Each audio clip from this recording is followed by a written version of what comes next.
Sebelum lanjut nonton video ini, jika kalian suka dengan channel Pegawai Jalanan, silahkan kalian support kami dengan cara subscribe dan klik tanda loncengnya. Silahkan gunakan headset Anda untuk mendapatkan kualitas suara yang jernih. Selamat menonton.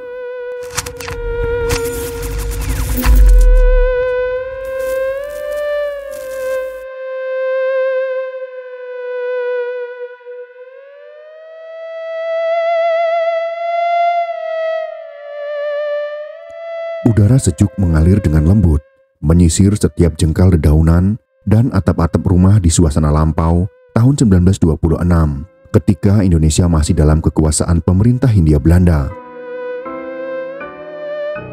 Pada sebuah rumah yang tidak diketahui siapa pemiliknya, terlihat orang-orang berkumpul dalam pertemuan rahasia.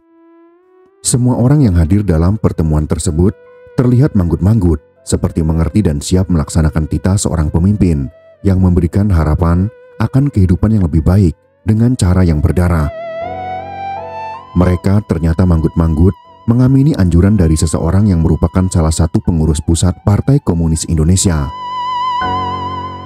Mata mereka merah nanar, penuh dengan semangat untuk melakukan perubahan. Hati yang penuh dendam dengan kondisi di bawah pemerintahan feodalisme kerajaan Belanda yang nun jauh di daratan Eropa. Udara sejuk pada malam itu masuk ke dalam ruangan melalui lubang-lubang yang ada di dinding rumah dan ventilasi yang tersedia. Sejuknya udara menusuk dan terus mengentalkan tekad seluruh aktivis PKI untuk melakukan pemberontakan serentak pada bulan Juli tahun 1926 di Seantero, Nusantara. Sama persis dengan yang terjadi di Rusia pada tahun 1917 yang menggerakkan kaum buruh untuk menggulingkan kekuasaan feodal Tsar Rusia yang berakhir dengan keberhasilan kaum komunis Bolshevik.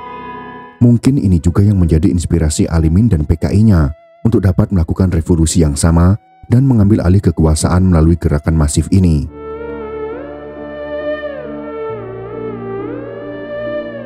Selama kurang lebih setahun, pemberontakan itu didahului dengan serentetan pemogokan buruh di pabrik-pabrik dan perkebunan, kaum tani, dan juga para nelayan tanpa putus di berbagai tempat di Hindia Belanda. Aliminlah yang menyusun segala pemogokan secara berurutan. Pemogokan kaum buruh terus terjadi di Surabaya, Jakarta, Semarang, Medan, dan banyak tempat lainnya di Nusantara. Para buruh yang merupakan tonggak dasar berjalannya produksi di pabrik berdampak sangat signifikan dan membuat pabrik lumpuh. Sampai bulan Mei tahun 1925 saja, tercatat ada 65 kali pemogokan yang melibatkan sekitar 3.000 anggota komunis di seluruh Hindia Belanda. Surat kabar revolusioner seperti Proletar, Halilintar, Guntur, dan lain sebagainya semakin gencar menyerang pemerintah bersama-sama dengan kaum tani dan nelayan yang tidak ketinggalan. Semakin mendidih darah para aktivis PKI pada masa itu. Mereka tidak sabar untuk menunggu hari pemberontakan yang sudah mereka cita-citakan. Mereka ingin segera memuncratkan darah para serdadu Belanda dan antek-anteknya dan menghabisinya beramai-ramai. Sebagaimana hausnya Dracula akan darah manusia yang segar dan mengenyangkan.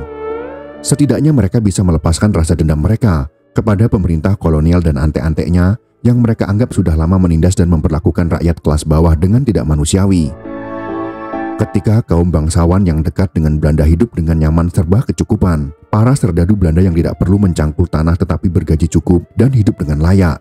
Akan tetapi di sisi lain, kaum buruh, kaum tani dan juga nelayan yang sudah banting tulang dengan sangat keras tidak bisa menikmati kehidupan seperti yang kaum kelas atas tersebut rasakan.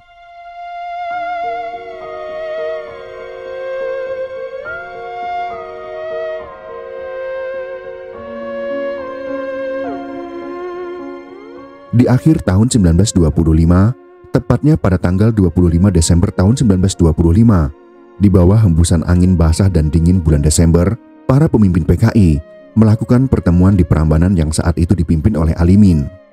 Pertemuan ini dihadiri oleh banyak tokoh PKI, di antaranya ada Budi Sucipto, Ali Arham, Sugono, Surat Harjo, dan lain sebagainya, yang pastinya kita pun tidak mengenalnya, tapi tercatat dalam sejarah. Sedangkan dari cabang Sumatera Barat diwakili oleh Said Ali dalam pertemuan kilat di Prambanan ini. Setelah membahas segala sesuatu dan situasi terbaru yang ada, pertemuan tersebut memutuskan bahwa PKI sepakat akan melakukan pemberontakan pada bulan Juli tahun 1926. Rakyat kecil dan miskin yang terdiri atas kaum buruh, kaum tani, dan juga nelayan berhasil dihasut oleh Alimin, Musso, dan kawan-kawannya. Setelah aksi pemogokan, kemudian disusul dengan aksi bersenjata seperti yang sudah direncanakan sebelumnya. Kaum tani pun dipersenjatai dan serdadu-serdadu pribumi pun ditarik dalam pemberontakan ini. Sementara itu, Belanda tentunya malah semakin keras menindak pemberontakan ini. Pada bulan Januari tahun 1926, Belanda memutuskan menangkap para pimpinan PKI seperti Musso, Budi Sucipto, dan juga Sugono. Namun ternyata pemerintah Hindia Belanda gagal menangkap mereka karena mereka terlebih dahulu melarikan diri ke luar negeri.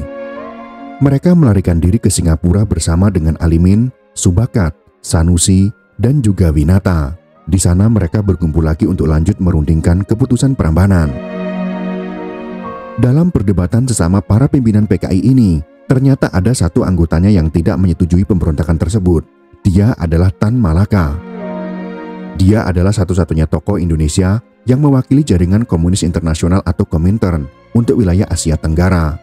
Pada saat itu Tan Malaka berada di kantor pusat Komintern wilayah Asia Tenggara yang berada di Bangkok, Thailand.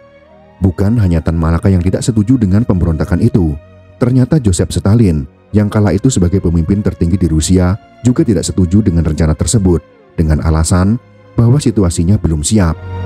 Akan tetapi para tokoh PKI yang tersisa di Indonesia nekat melakukan pemberontakan. Padahal seluruh pemimpin tinggi PKI sedang tidak berada di Indonesia karena sedang melarikan diri menyelamatkan hidup mereka.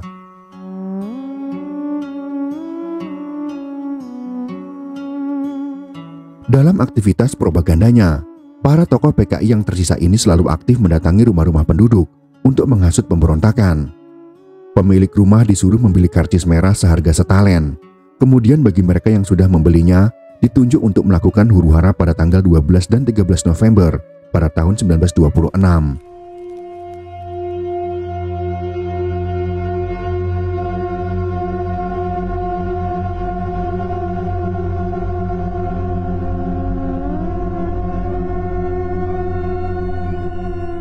Selama kurang lebih setahun bersiap, pada tanggal 12 November tahun 1926, pemberontakan ini pun pecah, bahkan tercatat dalam sejarah sebagai pemberontakan pertama yang dipimpin oleh sebuah organisasi partai politik. Pemberontakan pertama kali bermula di Jakarta. Aktivitas pemberontakan ini sudah berlangsung sejak sore hari pada tanggal 12 November. Menjelang tengah malam, gerakan pemberontakan ini sudah bergerak jauh ke dalam menyasar polisi, merusak kabel-kabel telepon, serta menyerbu penjara Glodok. Beberapa ratus orang juga terlihat menyerang polisi di daerah Mr. Cornelis yang sekarang menjadi Jatinegara. Dari sekitar Kampung Karet sebanyak kurang lebih 200 orang menuju pusat Jakarta. Mereka tampak bergerak dengan penuh percaya diri, sedangkan massa yang lain muncul dari Mangga II.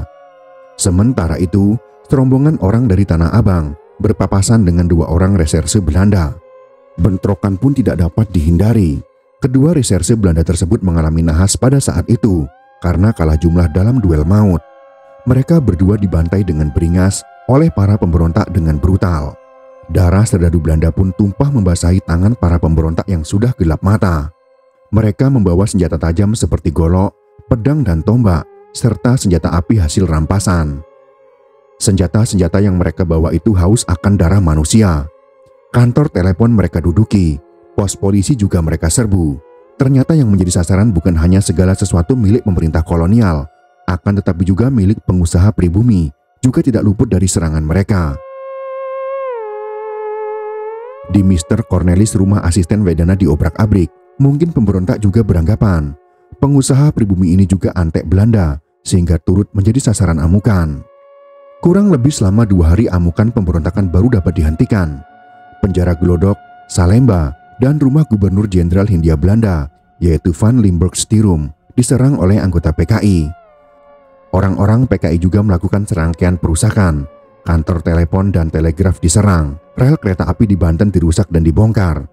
Pemberontakan serupa juga terjadi di Tangerang, Banten, Solo, Banyumas, Priangan, Pekalongan, Kediri, Surakarta, dan juga Sumatera Barat. Dari semua pemberontakan itu, pemberontakan paling keras adalah yang terjadi di Priangan dan Banten. Pada dua wilayah tersebut, Momennya ternyata bersamaan dengan keresahan yang sudah meluas di kalangan kaum tani. Sebagian besar pemberontak bersenjatakan pisau dan kelewang, hanya sebagian kecil saja yang bersenjatakan senapan.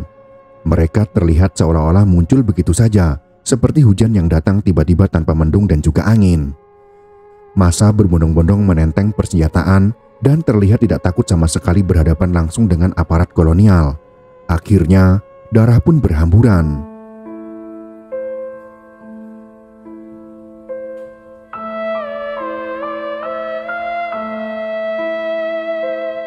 Udara yang lembab berubah menjadi bau anyir darah yang membuat ngeri siapapun yang menjadi saksi peristiwa tersebut. Di tempat yang lain, yaitu di Priangan Tengah, kader-kader PKI melakukan serangan pada sekitar pukul 9:30 malam, saat yang biasanya masyarakat sudah mulai memasuki jam-jam istirahat untuk tidur. Pada saat inilah mereka menyerang pos polisi di Nacik. Seorang aparat kepolisian melakukan perlawanan, namun karena mungkin kalah jumlah dan persiapan, akhirnya dia mengalami luka-luka. Akhir nasibnya juga tidak diketahui, apakah masih selamat atau sudah menjadi mayat. Setelahnya masih pada malam yang sama, para kader PKI juga membongkar rel kereta api di Ranca Engke untuk mencegah lalu lintas kereta yang mengangkut serdadu. Lain tempat lain juga ceritanya. Ini terjadi di Batu Jajar. Kaum pemberontak melakukan penyerangan ke rumah kepala desa. Kepala desa itu pun hangus dibakar bersama-sama dengan rumahnya. Pemberontakan juga terjadi di Cimahi. Jembatan yang menghubungkan jalan antara Garut dan Bandung dirusak. Tidak lupa juga jembatan di Cilis. Semuanya dirusak agar pergerakan serdadu untuk memberikan bantuan dari markas besar terhambat.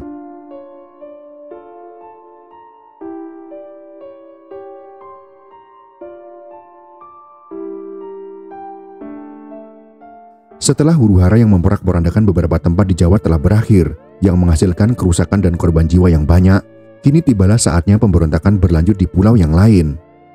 Pulau Sumatera adalah target huru-hara berikutnya. Di Sumatera, pemberontakan PKI baru dimulai pada tanggal 1 Januari tahun 1927. Pusat pemberontakannya adalah di Sawah Lunto, Silungkang. Di tempat ini pemberontakannya langsung dipimpin oleh PKI dan Sarekat Rakyat atau SR. Sejumlah opsir yang berdarah pribumi juga ikut serta dalam pemberontakan ini. PKI di Sawah Lunto memprovokasi kaum tani yang beragama Islam untuk melawan pemerintah Hindia Belanda.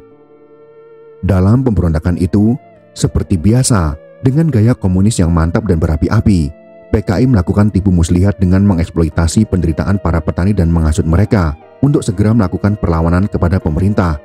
Padahal aslinya, mereka hanya dimanfaatkan saja sebagai umpan ataupun tumbal kepada Belanda.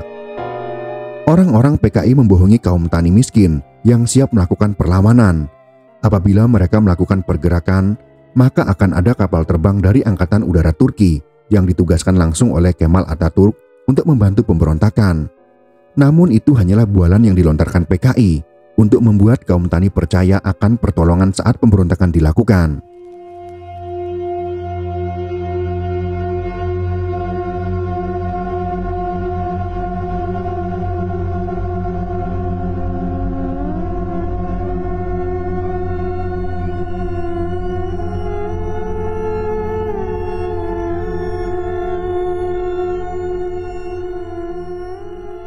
Pada subuh hari yang sejuk, lembab, dan tanah yang becek tepat pada tanggal 1 Januari tahun 1927, kaum pemberontak di Silungkang, Sumatera Barat, akhirnya mengikuti jejak rekan-rekan mereka yang ada di Banten beberapa bulan sebelumnya yang melakukan pemberontakan pada pertengahan bulan November tahun 1926.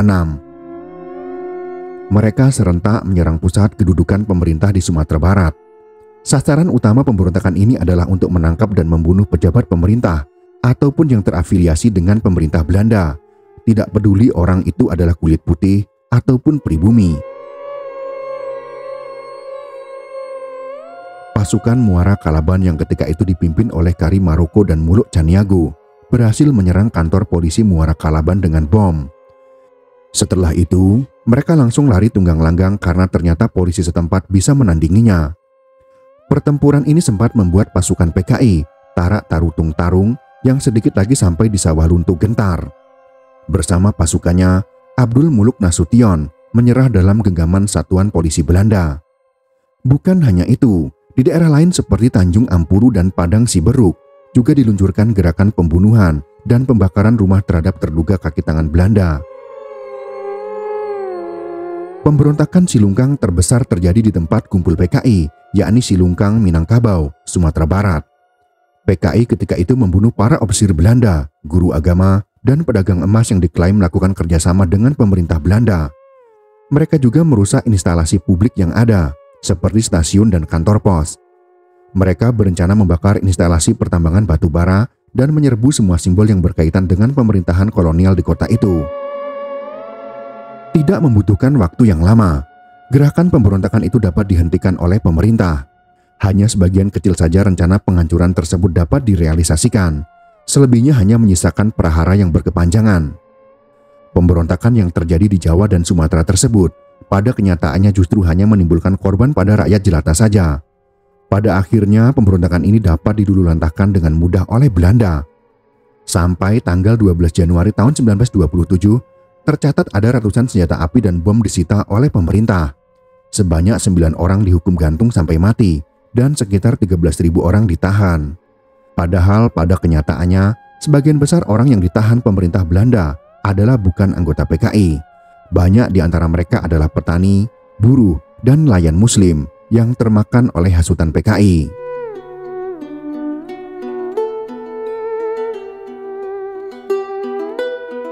Sebagian besar para tahanan yang berasal dari Sumatera Barat dibuang keluar Sumatera, termasuk ke Digul, Papua.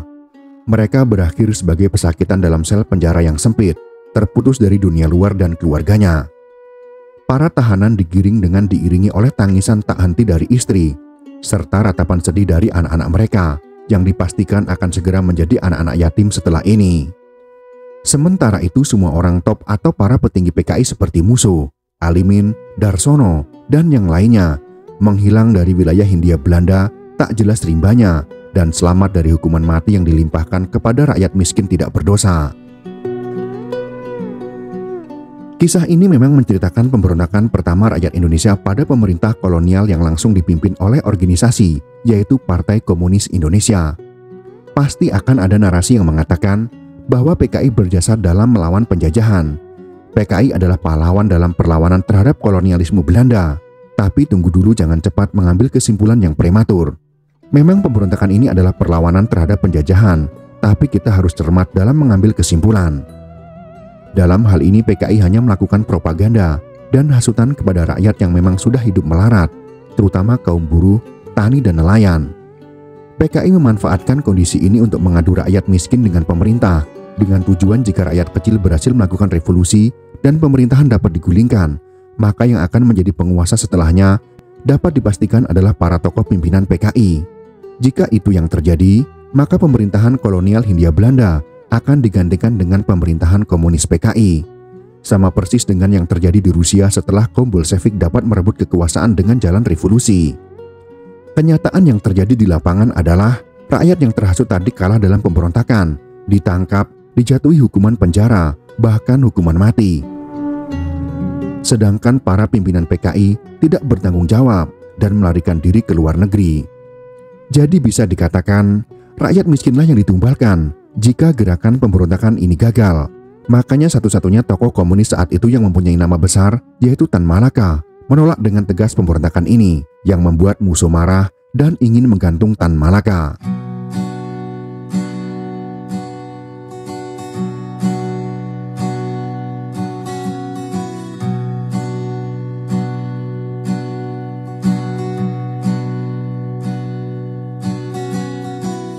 Itulah sekelumit kisah tentang pemberontakan pertama PKI pada tahun 1926.